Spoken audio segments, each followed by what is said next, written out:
Assalamualaikum warahmatullahi wabarakatuh. Alhamdulillahirabbil alamin. Wahdahu wassalatu wassalamu ala asrofil anbiya'i wal mursalin wa ala alihi washabihi rasulillahi ajmain. Yang terhormat Ibu Dr. Faizarini MKom selaku dosen pembimbing mata kuliah Analisis Perancangan Sistem Informasi. Baiklah, saya akan memperkenalkan anggota kelompok saya. Saya sendiri Reni Novita dan di samping saya Reski Wulandari.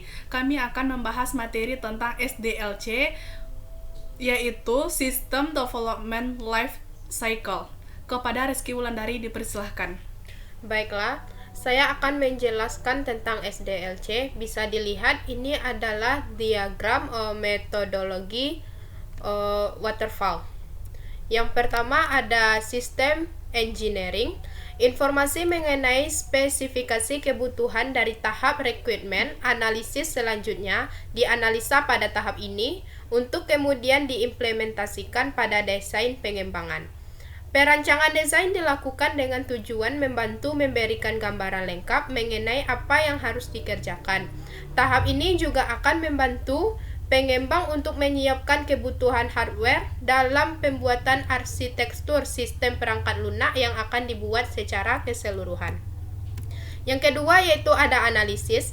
Sebelum melakukan pengembangan perangkat lunak, seseorang pengembang harus mengetahui dan memahami bagaimana informasi kebutuhan penggunaan terhadap sebuah perangkat lunak.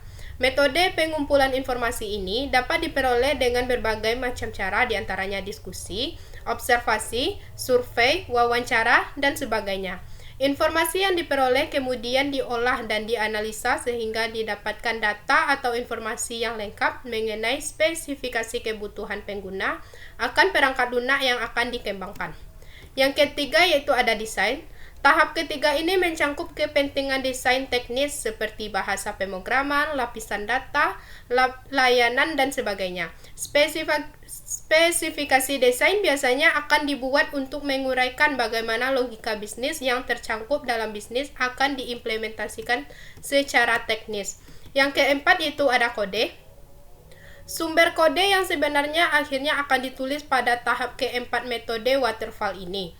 Hal yang akan diterapkan mulai dari model, logika bisnis, hingga integrasi layanan yang ditentukan di tahap sebelumnya. Yang kelima yaitu ada testing. Ketika tahap ini dilakukan, umumnya QA, beta tester, serta orang yang menguji aplikasi akan menemukan berbagai masalah dalam aplikasi yang harus diselesaikan.